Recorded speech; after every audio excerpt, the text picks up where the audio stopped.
the homeowner cannot wait for that long. So you wasted that potential buyer. You see what I'm saying? So, because I noticed in the list of things that Selena wanted me to pull together, she said talk to Johnny to see if he can give me an offer on the property. So in the event that he can't do it. If Johnny cannot do it, let me know.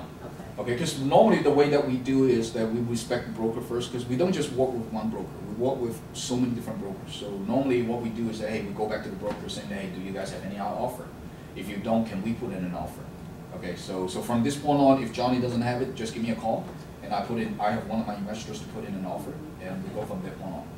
Okay, so that is, you know, and again, there will be a period of time, long period of time that you don't hear anything from us. It's just because, not from us, you know, from the lender, they still have to do what they think. And we have our own system that allow you to log in, just like say, you know, feel free to log into it, even though you have 1 deal, 2 deals, 5 deals, whatever that might be. And as long as the deal's under your name, once you log in, you'll see all 5 deals. You know exactly what happened with every single deal, what is missing, where we are, when was the last time we talked to the lender, and etc., etc. So if you still want to talk to us, feel free to call me. Okay. In our office, again, I'm the main guy that oversees everything. Sometimes I do a little bit of negotiation, but my main function in the company is to oversee all the transactions. So in the office, you have Selena, that you guys heard her name. She is actually used to be a contract manager in Hong Kong. She knows how to heckle. She knows how to negotiate. She knows how to make things happen. So she's very aggressive. So don't mind her if she gives you a little attitude. I shouldn't say attitude, but if she's a little bit rough on you guys, just because just a culture difference. Just a culture difference. She just needs things right now, make things happen. Okay. So her style is that give me the stuff, I give you the deadline, give me the stuff, and because she has deadline to meet also, because the lender putting a lot of pressure on her. Okay. So that's Selena, and also you have Lisa. Lisa is a little bit milder, okay, but she is, you know, she's relentless. She's just like water. You know, it's where's she from? She's from Hong Kong also. Okay, because the reason why I'm saying that, because I had a professor from Hong Kong, and she was very thorough. Yep. And we used to clash a lot, but as time went on, I just had to learn it was a culture difference. Right, absolutely. You know. Absolutely. But so she's like water. Okay, I mean, you know, nothing will hit her, but she will just keep pounding on that, and then one day the rock is going to collapse. And then we also have Sue. Sue is she's from Korea. Okay, and she used to be a loan processor. Both Lisa and Sue used to be mortgage processors, so they know the lender, how to work the lender, how to read the HUD, and also so it's very, very thorough. And then we also have Jeremy. Jeremy is our project manager, mainly, let's say, their property that need to be, let's say we buy the property, okay, we put in an offer, then Jeremy will be the one that going out there to look at the property, take pictures, but for property that we do not put in an offer, then we don't have to use them. Okay, so we have a few people inside, and also we have Chris Markham. He's our in-house attorney. So all the legal stuff that we cannot handle, then we'll go to him, and he will review all the documents and review all the approval letter, make sure everything's right. Then we go out. Okay. You said his name is Chris Malcolm. Chris Markham, M-A-R-K-H-A-M. Chris Markham. Okay. You don't hear from him a lot, just because I mean every time you talk to him, he's going to charge me. So what I do is that, you know, if you have any legal like foreclosure and I'm not a lawyer, okay, but I know enough what's going on. So if you have any legal issue, whatever, just ask me first, and if I can answer you, I'll give you the answer. If I cannot, then I will refer you to Chris. But again, I mean, all the conversation that you will with Chris pretty much is all free. We cover it. But however, if you do need extra service from Chris, let's say for example, if you need him to, or your client need him to go to the court, to you know, do all kind of stuff, then it's between you, the client, and Chris, not of us. Okay, Chris is going to charge the client. All right. So that is our team. That's our team, in-house team right here. So again, right, the lawyer's name is Chris, Mr. Chris Markham. Okay, right. So pretty much that's the nutshell of what we do. You know, I don't want you guys to get into detail how to negotiate and all kind of stuff. I mean, the way I see it is that, hey, it's our job, okay? And plus, again, in the state of Maryland, you can verify it with JB. If you have a real estate license, the real estate board do not want you to wear 2 hats: the negotiator and the real estate agent. And that, actually, I used to have real estate license, and I gave up my real estate license so that I can mainly do this. So I don't have to fit into the regulations and whatnot. And I tried a short sale before I got here. It was a lot. Trying to negotiate, and it was a total headache. Absolutely. I would rather not deal with that. But we love it. You know, once you got the system down, it's just like that's your expertise, Absolutely. right? Yeah, then you get used to. But I know I wouldn't want to do it. I don't have the patience. Not necessarily just the patient. A lot to do with psychology also. Selena. Lisa, Jeremy, and I think Sue. And Sue. Okay. Right. Okay. But So I just don't have the tolerance for it. I know I don't. Right. One thing is, again, it's not about, you know, of course, it's very time consuming for you to talk to the lender. And let's say you only have like 1 or 2 short sales. It spends so much time just on the phone. It start you doing other things that you're supposed to, like getting more listings, getting more buyers, and you know, showing houses and things like this, right? And then the second thing I see out there with a lot of agents is that they, even though they do it, but you know, they're psychologically they're not prepared for it. You know, again, we're talking about negotiation. You know, you're talking about negotiation. The lender, all those negotiators on the other side of the phone line, they have been trained. They know what kind of questions to ask you to pull information from you. Okay. So, for example, they will ask you, hey, you know, is the homeowner having any jobs? Are they still working? I mean, things like this will let them know that, hey, this homeowner will have money. I might give cash contribution. I might consider promissory note. Things like this, right? And if you're not trained and if you give out all this information, then it might not be necessarily a good thing for your homeowner. Right? Now, when the difference is forgiven, the bank has to put that in writing, of course. Absolutely. Now, Valda was explaining to me that if you try to negotiate a deal, I'm not sure, now correct me if I'm wrong, and your client winds up owing the bank when everything is all said and done, you can actually get sued for that, for not negotiating a deal, right? Yes, you have a lot of applications I for didn't know it. that. Yep, you have a lot of applications. I mean, the lender, suing or not, I mean, again, the reality is that everybody can sue everybody, right? So, what is the success rate for them to get you? Then it all depends on how the judge will see it. You know, I mean, obviously they're an adult, they sign the paperwork, and you know, I mean that. But the reality is that the way I see it is that we make sure the homeowner understand what they're signing. Okay, and that's why the first thing that we negotiate is to have the lenders agree for the deficiency balance. They don't come out, and it's actually written on that approval letter, and that's why it goes through a few series of filter. Once the approval comes out, Selena or Sue or Lisa, whoever, they will read the approval letter first. And they want to make sure there are languages in the approval letter stating that, hey, this thing is forgiven. So isn't it something about the lien and the debt that has to be forgiven, not just one? Yes, absolutely. Okay. A lot of people don't know is that on the approval letter, sometimes the lender will say that, hey, we will agree to release the lien. Doesn't matter. You release the lien, you can release the lien all day long, right? But if you don't release the debt, then which means that the homeowner will still carry the remaining balance. Okay. All these little things that you need to know. So it's like, you know, all these things you need to know. I mean, they are very tricky. They are very tricky to put in things. So what we do in our shop is that once the approval comes out, Selena will read through it, and you know, if she already see that, hey, that's forgiven, specifically spelled out on the approval letter, then she will tell me. And from that point on, whether or not, I will also read through it one more time. I want to make sure that, yes, this is forgiven. And pretty much, if it is forgiven, at that point, I feel comfortable and I send out the approval letter to you guys. Now, if anything that I'm not sure, okay, sometimes they were saying that, hey, the lien is forgiven, and we do not ask for any promissory note, but there's nowhere in it didn't say that the debt is forgiven, but yet on the other hand, they're saying that there's no promissory note. If something that I'm not sure, I send it to Chris. And Chris read this thing and saying, no, this is no good. Then we'll go back to the lender saying, hey, I don't like this. Let's revise this. Sometimes, let's say for example, like Saxon, their approval letter is pretty lean. You don't know what they're talking about, but it just, the way that they're written is by the system. So in that case, normally what we do is that we ask the negotiator, is this loan, is this case completely forgiven? Send me an email. On your approval letter, you didn't say it, but sometimes they will say, yeah, it's forgiven. Okay, send me an email. Send me something in writing. Sometimes they will say, oh yeah, this it's the lender will give out 1099-C. Great. 1099-C means that this is forgiven. Okay.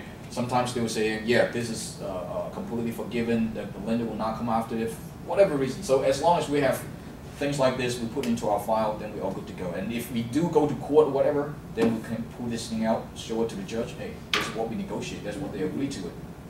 You know. 1099-C means the debt is forgiven. C means that cancellation of debt. Okay. Oh, okay. Okay. Now you have two type of 1099. When you foreclose the property, the lender will give you a 1099-A. It means that abandonment of property. You abandon the property, which means that you still carry the remaining balance. But when you do a short sale, they give you a 1099-C. A C means that cancellation of debt. Okay. Cool. So again, the point is that, you know, I don't want to bore you guys with all the strategy. We have so many different ways to negotiate with the lender.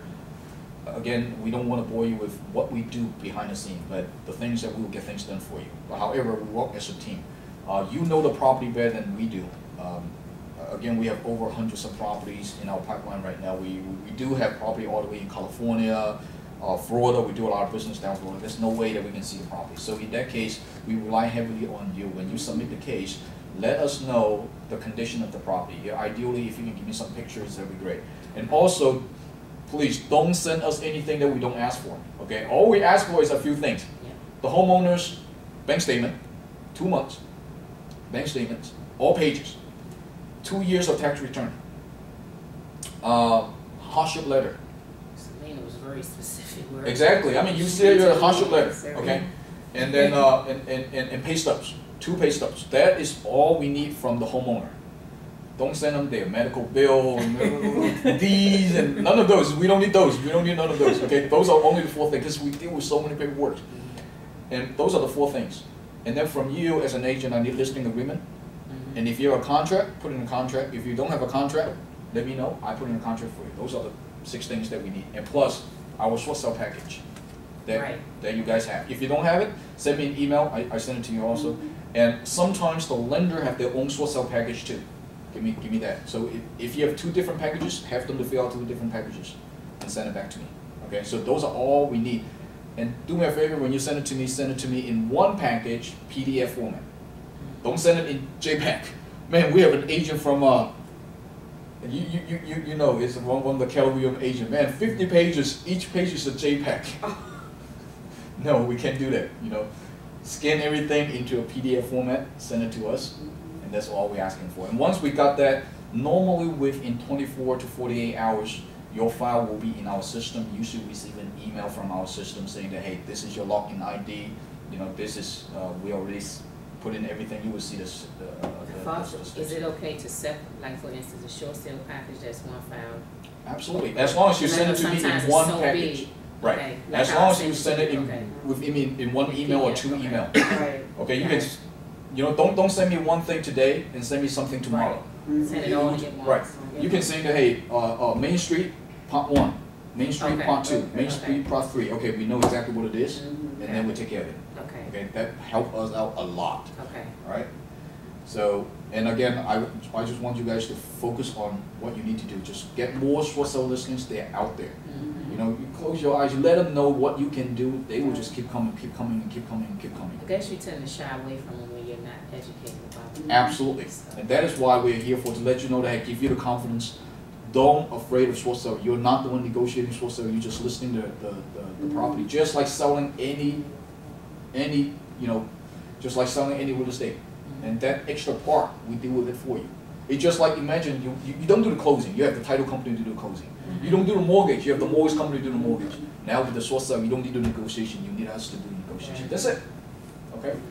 So once you fill the pipeline, honestly, if you can get 20 short sale filled up, you make over $100,000. I see that. Sounds good. I see that. It's happening. Sounds real good. It's happening. Okay. So now let me open up the floor. Any questions? Any questions? I wrote questions down, but you started answering them throughout the conversation. So. Am I that good? Yes, you are. And again, this is being videoed or whatnot, so we'll be online. And we make sure we provide everybody a link so you can reference back to this again and again. Right. And on the same token or whatnot, when you go out to a listing agreement or whatnot, of course, if we all mobile whatnot, then you can actually show your agents, your client, exactly what we're doing. Can we look at it through the app? Because I downloaded the app, so that, okay. Well, I don't know if we got the link on the app yet. Well, you just have to go to but that's probably something we'd be able to put in there. Having a YouTube link on our app. And one thing that we also provide to help you out to get a listing is that, let's say you identify this client as a serious short sale candidate, and she's already, or here, the client's already ready to move forward, but they want to know more about the detail. So what you can do at that point is to do a 3-way conference call with me. And I'll be on the phone and I will explain to your homeowner. Did I do that to you? You did that to me, right? Okay, and when we were finished, she came away completely satisfied. Absolutely, absolutely. Because that will put that will put ease. That will put ease on your client. Because a lot of time they never been through a short sale. They're so so angsty about what's going on. They receive all these court letters, and what we do right here is to provide a comfort. Don't worry about it. We'll walk you through step by step, and by the time you're done, you look back and it's just a joke. That would help us learn more too. Yes. And see, at the end of the day, again, you got to emphasize the word we, team. Right. You go on a show, say you don't stand alone. So if you on the phone with them, like you said, or you on the phone at them or whatever, say, you know what, let me get my partner on the partner. Let me get my partner firm on the team or whatever, and he help break this down for you, because I don't want you to get lost, I don't have a negotiation part. I can tell you how I can market your house, I can tell you how I'm going to list your house, I can tell you what you need to do to clean this house up, I can tell you all the stuff that I, in my lane, can tell you how to do, as far as a real estate agent. But I got a partner that has a negotiation part. Or you can even let them know that, you can tell them that you have an in-house negotiator, which we are. I mean, we're part of NextAge, in-house negotiating team, and the manager from the negotiation department is going to contact you. Correct. However you want to say it, it's all fine. Just remember that we are working together. Okay. And if they have questions why you're not negotiating, just let them know, hey, I'm not, just like I don't close the deal for you. I'm not a title agent. I don't do the loan for you. I'm not a loan officer. And I'm not a negotiator. I'd rather have my in-house negotiation team to do the job, because that's what they specialize in. And my specialty is to help you to sell the property. I'm your listing agent, and I will fully help you out on this one. So, Did you cover like the fees? The fees, okay. Normally we negotiate our fee with the lender. Okay. Yeah, he went over there. Okay. Yeah. So now, their pocket. Right. Client do not pay us a penny. Right. Client do not pay us a penny, just like the client do not pay you guys. Okay. Right. Now, and again, if the client needs specific legal advice from the attorney, that is between the client and the attorney, not with you, not with us. There's a separate, totally different agreement. Okay. Where are you all located? Well, actually, we're located in Rockville. As a matter of fact, we are actually looking for a new office right now, just to expand our office. We're going to try to talk to them in our new office. We'll probably try to have them in-house. Oh, so we were looking at where? in-house. Where? The one on Market Vista, the one I was talking to you about a little bit later on. We're trying to get them closer to this neck of the woods. Whatnot, so we have somebody in-house. That'll work. We got to do an office space in-house. I'm glad I didn't miss this. I know, really good. Well, you have 17 other agents. you have 17 agents. You only like 4 showed up, so the other 13 they need to know about this too. So I can come back anytime. Again, I'm part of NextAge, and probably next time when you put me in a schedule, I need to talk a little bit more specific. What you need to do, how do you need to get more listings. But again, I mean, that is your forte. Getting listings should be. Yes. And again, if you understand how it works, it shouldn't be that difficult. So again, and like all other sections, give us feedback. Right. Give us feedback. So next time, how can we enhance this a little bit better? I mean, right now, I'm pretty sure it's information overload in some sense. I mean, you're enlightened, but at the same time, it can be a little bit overwhelming as well. So you sit there and start digesting this before you start going to your clients again. Jot down little notes. Send me a little email or Alan a little email or whatever. So again, when we come out, we're gonna, make it to the next level. For the people that didn't make it there, whatnot, of course, I'm gonna reference them to go to the video library. Right. So next time we come out, we're going to another advanced stage or whatnot. We don't need to keep going back on this and whatnot. If you miss it, it's your fault. It's your fault. But for the ones that's already here, what the benefits is, and you give us a little feedback, so I understand it. Then the next time you come out or whatever, then we take it to another level. And that actually helped us too, because we have been doing this thing for like so many years. And a lot of this information that I just shared with you, it's like in my brain, it's just like cranking out every single day. That's what we do. To us, it's nothing, but probably to some people will be, wow, fascinating. Wow, I didn't know about this information. So if you can send me a list about, hey, what would I like to know, what would you like to know, then I can actually put up another presentation and to share with you specifically on the questions that you have. And that's why I want to open up the floor like this and have you to ask questions that I think that would be better, because I mean, we have so much information. I can talk about this thing all day long, but they might not necessarily help you, right? Well, you know, the information about the various types of 1099s was very beneficial to me, because I thought a 1099 meant that that the seller would have to claim that as income on their or their tax form the following year. Yes. So it's like the 1099-C and A, which you know just went over. A very good point. Let me explain that to you. When they get a 1099, yes, they need to claim that as tax. Oh, okay. They do. They do. Now, however, it all depends on how they claim that property that they just short sold. If that property is their primary residence, there is a law out there called the Mortgage Forgiveness Act of 2007, signed by George W. Bush. So basically, in that law, saying that hey, if your property foreclosed or short sold, and you got a 1099, then you don't have to pay taxes on it. So they just need to go to their CPA and let them know that hey, this property, it's a primary residence, then that's the end of it. I mean, whatever they need to do, that's the CPA's job. And again, I'm not a CPA. If it's not a primary residence. Right. Now, if it is not a primary residence, what they need to do, again, talk to the CPA, as long as they can prove that they're insolvent, okay, then also they don't need to pay taxes on it. Now, there's a form out there called IRS Form 928. Either 928 or 982. Okay, you can do a Google search on it. So they need to fill out that form, either 928 or 982. Okay, it's an IRS form. You can do a search and you can find it very easily. So they need to find a good CPA that knows what's going on, and as long as they prove that they're insolvent, then they don't need to pay taxes on it either. So out of all these 200 some short sales that we have done, nobody ever called us back saying that, hey, how come I need to pay taxes? So, you know, and again, I'm not a CPA. So they need to, that's why you need to educate your client and have them to work with a CPA. But in general, I mean, I would say 90% of the time, they wouldn't even worry about paying any taxes. Okay?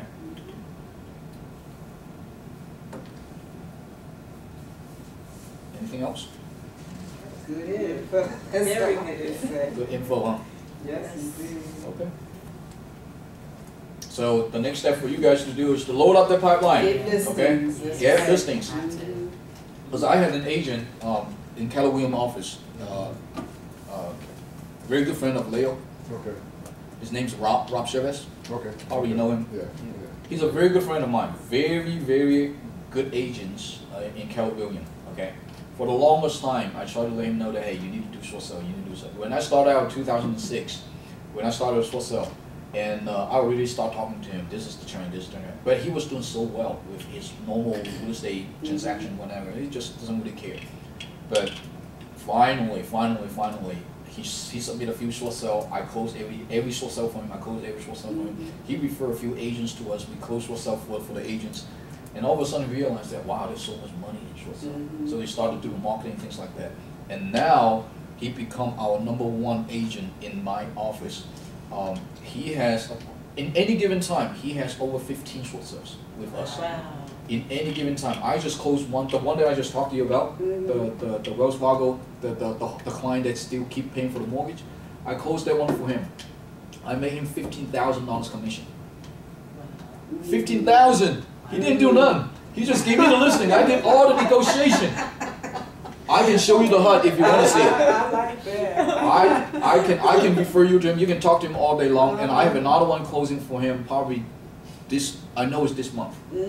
Muffet Street. Okay, that one I'm going to net him about $12,000. Just 2 deals. He's already making over $30,000. Wow. Okay, and JB, I got one for him this month. This week. Angela Williams, I get one. I think Angela I'm closing that one on Thursday. That one I'm thinking I'm letting her, I don't know, about 10 grand. It's a $400,000 home. Right. So, come on, girls. Pay up, John. Yes. Pay up. I'm paying up. I'm bringing up some resources. Yes. You know, I'm doing my job. Y'all, this is money. This is money right here. there's so much money in that it's not even kidding. So you load up your pipeline. That's why I tell you, if you have 20 short sales in any It's given hard time, to feel like that when you don't know. you don't right. But now you know. But now we Now you know. Now you feel more confidence. Exactly. You know. Exactly. Just fill up the pipeline, and you know, and many times, let's say if we do purchase the property, then you become our agents also. Now you can double dip. Just like Melissa from Brett's office. What was his company? What property? But anyway, that's another Express home buyer. Express home buyer. You guys heard of one? So anyhow, you know, I do a lot of short sale for his office. Rob is number 1, and Melissa, Express Home Buyer, they're number 2. They, at any given time, they have between 12 to 15 short sales with us. You know, we close so many for them. And also, we buy a lot of property from agents also. So let's say you're listed the property, and or our investor put in an offer, and if they accept it, then you become the agent of that property also. So now you double dip on the commissions. We make commissions on both ends. So, you know. Actually, that's another good You thing. get to relist the house that you want for, is that what you're saying? No, let's say you listed the property. You're the listing agent, right? And now you don't have a contract. You give it to me, and I put in an offer. Okay. And if the lender accepts that offer, then you will be my agent. Oh, wow. So you get to put it back on the market. That's all Right. So you don't have to put it back on the market. Yeah, and that's the same thing Win-win in-house. That's situation. the same thing in-house here. 'Cause most between Alan and other investors we have dealing whatnot, Sid and whatnot, we're gonna put an offer on. If you bring a short sale listing here, it's 9 times out of 10 we're gonna have a contract to be put in. Right. When you get, that's why I said when y'all get a short sale, listen, give me a call, give us understanding whatnot, and then we can see where the house is located, whatever, and then we'll know whom we need to send it to and try to get a contract. So when your people signing the paperwork, your listing agreement, putting all that docs, everything at one time, we can also submit the buyer's contract as well. Right. So we have them signed. So always when you do your listing agreement, go out with the buyer's contract. Have your agents automatically go ahead and start signing everything at one time. So you got to worry about them anymore. Because again, once you bring in the house, we'll put an offer in. We'll put an offer in. So that'll solidify your deal right there. You're done. You're done. She did put that on the list of things that Yeah. we talked to you about putting the offer. Yeah. I'm gonna call my client now because he gotta get this paperwork Get back. that done, He wanna get this exactly. house, you know, prevent foreclosure. direct number. Yeah. So just get all at one time. Deficiency Just get all at judgment, one you time. gotta do something. So I'm just kind of going back to that express home buyer thing. Is that the same commercial you Yeah, hear? that's brand new. I mean, Buy your house in That's 7 right. in days. 7 days, yeah. That's right. So this person gets the house from the buyer, from the seller, and then short sales it. So she has the house, but now she's doing a short sale. But see, So, well, a lot of stuff okay. from Brandon, because all the advertising they got, everybody's calling on about it. So a lot of her leads are coming from his advertising. The That we advertisement, can buy. okay. So everything, they can't buy everything. They can't buy Uh-huh. everything for what the people want off of it. So what they do is they put in a short sale system, now they can buy. Okay. So the same thing, how they're doing it, we can do the same thing here. And that's what we're telling you. So we can put our Okay. contract on any offer, any house you bring in. Right. That's another thing by keeping it in house. And the benefit of you guys, again, you're already on the listing side, then you get to put it back on the listing once it's all fixed up, we Right. have whatever, then you get to put it back on the market. Okay. And that's not including all the incentives because you're bringing in the house and whatnot, Right. the different incentives we got on top of that. Because now you bought in listing stuff that you ain't got to deal with. You put it on the market, whatever. Tell the Alan and him do the negotiation. Like I Right. said, your next step then is to hold your buyer's hand every once in a while. The buyer's agent come in and say, "What's going on?" Okay, you send a little email over to Alan. Hey, what's going on with this? Send an email back to you and the person. Because I told Selena sometimes once I told the Alan whatever, I turn the buyer's agent over to Alan as well for 2 parts. One, I don't want to be going back and forth. Once I turn to Alan, let them handle it. But 2, it gives this buyer's agent respect that we got a negotiation that if they got short sales now they can turn themselves over to Alan too, because they can see how Alan work as well. And so that'll put more people in their pipeline as well. So it's doing them a favor. But it's doing me a favor too, because I don't want to talk back and forth. Right. Only thing I do when they call me and say, meet the BPO agent, talk to the BPO agent, my next phone call from them, or it's time for another update, a new updated list, a new addendum, or somebody might contact me and whatnot, or the next contact, hey, we getting ready to go to closing. Right. Who's doing the closing for you, whatnot. That's the only communication I have. So after my hour-long meet with them, having them sign paperwork or whatnot, Then you just sit back, relax, and enjoy your flight. Right, exactly. I might put in 10 or 15 more minutes, 10 or 15 more minutes after all the initial paperwork is done. That's all I got until I sit to the closing table and pick up your check. So you can't beat that. So not only you do that, so you do your list, you do your listing, you turn on, we put the contract on and whatnot. So now you're getting paid off the listing side. Then you come on the other end and whatnot. Once the house, because it's turned in-house to a contracted one for the most part, investor, whatever, you get paid off for filing another contract for the house. On top of that, you get paid for the contractor doing the work, and then instead of them doing the work, and you get money off that or whatever. Then if you do 200, you get your iPad at the end of the month or whatever.